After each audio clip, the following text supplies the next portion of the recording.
Have you ever considered how the stories we tell ourselves about our lives can profoundly impact our experiences? Hi, my name is Mariana. This is a Level Up podcast where we talk about all things personal development, self-improvement, self-help, basically anything that you need to know in order to level up. Today, I want to discuss the power of affirmations and how we can use them to shape our reality. Imagine two people engaged in a conversation that you cannot hear. The moment you label that interaction as an argument, that perception colors how you interpret their gestures, tones, and expressions. But if you consider it just a passionate debate, that shift in narrative changes the entire association you give of those people. And truth be told, you're never going to really know. You're not going to go up to them and be like, hey, are you guys arguing or are you guys debating? So the label you put into their interaction is what it is to you. And the same thing goes for the sounds we hear. My voice, for example, is simply just sound. It's not until you actually pay attention to it and choose to interpret it that you give it a meaning. The sounds that you're hearing right now, they're merely sounds. And you can either think, wow, what relaxing sounds, I feel like I'm outside, how pleasant, or you can be like, damn, she really needs to take those sounds off because they're distracting me. And so now those sounds either have a positive connotation to them or a negative one. And affirmations operate on a similar level. They are words or phrases that on their own hold no inherent power until we infuse them with belief and perception. When we repeatedly tell ourselves negative affirmation, my life sucks, I'm undisciplined, we reinforce those beliefs and inadvertently create or manifest corresponding realities. If you consistently tell yourself that you're lazy, you're probably going to end up being a really lazy person, and that's probably never going to change, because one thing about us is that we stick to the stories that we tell ourselves. If we believe we are lazy, we will be lazy. However, if we start telling ourselves, I am a runner, you're probably going to end up trying to pick up running. And you're going to see yourself as a runner because you're telling yourself that you're a runner. So you're going to end up being a runner. And by consciously choosing to affirm positive narratives like, my life is beautiful, I am driven, we begin to reshape our self-perception and consequently our reality. And there are studies to prove this. This is not just some crazy Western philosophy. No, this is neuroscience. And this is not about wishful thinking or denying challenges. It's about cultivating a mindset that is able to think positively so that you don't feel so shitty about any obstacles that you're facing. The neuroscience behind affirmations suggests that regularly enforcing positive beliefs can strengthen neural pathways associated with optimism, confidence, and creativity. This rewiring of the brain supports a more adaptive response to life's up and down, and it empowers us to navigate challenges instead of letting them overcome us and destroy us. And if you are a spiritual or philosophical person, the concept of affirmations aligns with a lot of the principles that are taught to us. Law of attraction, Stoic philosophies, even mindfulness. They all emphasize the importance of intentional belief in shaping our experiences. It's not just us being delulu. Our internal dialogue influences not only how we perceive ourselves, but also how we engage with the world. So harnessing the power of affirmations is truly a journey of self-discovery and empowerment, where each affirmation serves as a stepping stone towards a reality that reflects our values, aspirations, and potential. So consider how you can integrate positive affirmations into your daily life. And to figure this out, all you have to do is really just tune into yourself. Think about not who you believe you are, but who you want to be. When I first started my fitness journey, for example, I was not a fit person. I was not an active person. I did not eat healthy. I was a binge eater.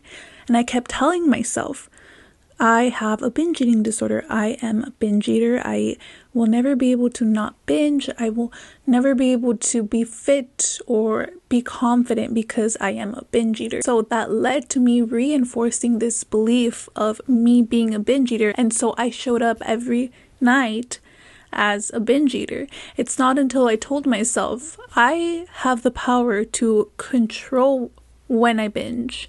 I am not a binge eater.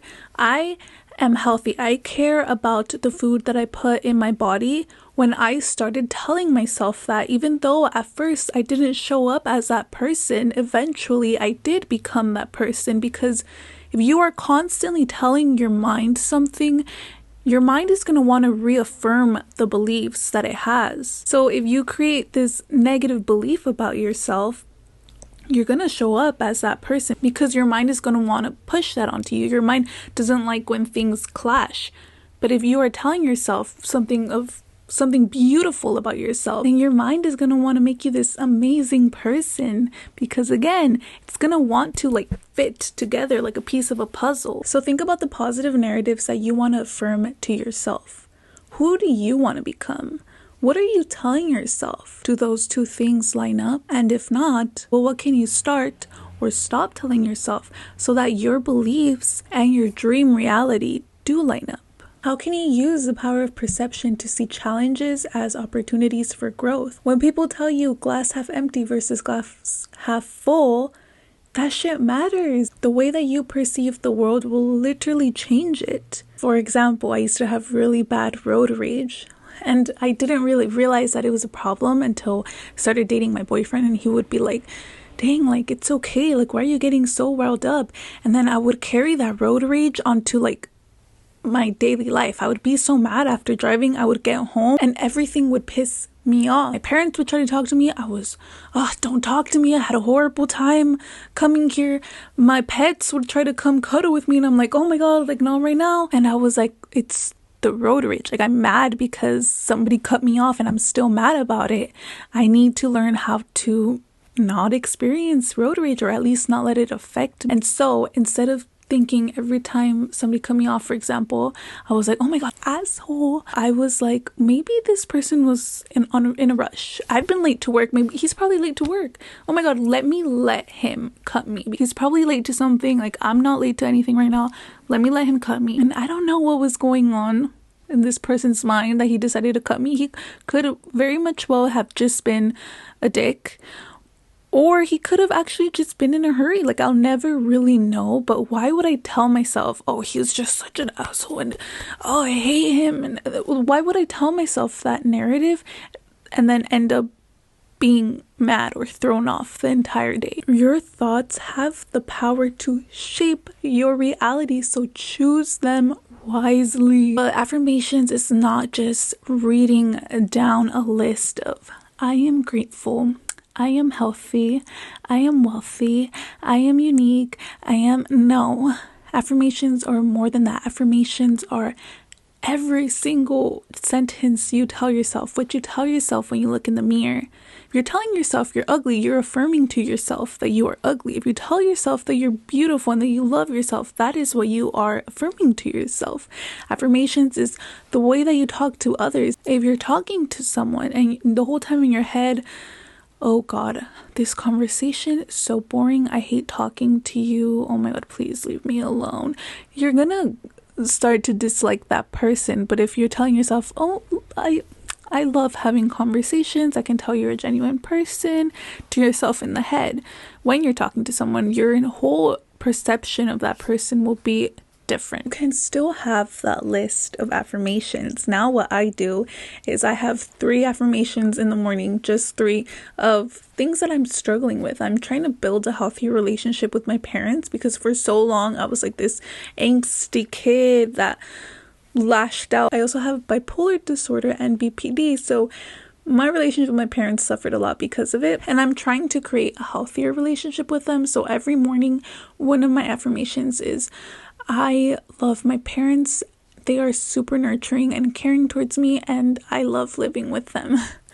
And that's one of the affirmations I tell myself, and it kind of sets the tone, because if I tell myself when I wake up, when I go out of my room and I cross paths with them in the kitchen, let's say, I'm gonna be like, oh, like, hi, how was your morning? How'd you sleep? Like, I'm gonna try to be nicer to them, because I reminded myself that, hey, I love my parents. There's no need to be fucked up. There's no need to be a little brat towards them. Try to make a very short and very specific list of affirmations that you want to tell yourself on a daily basis.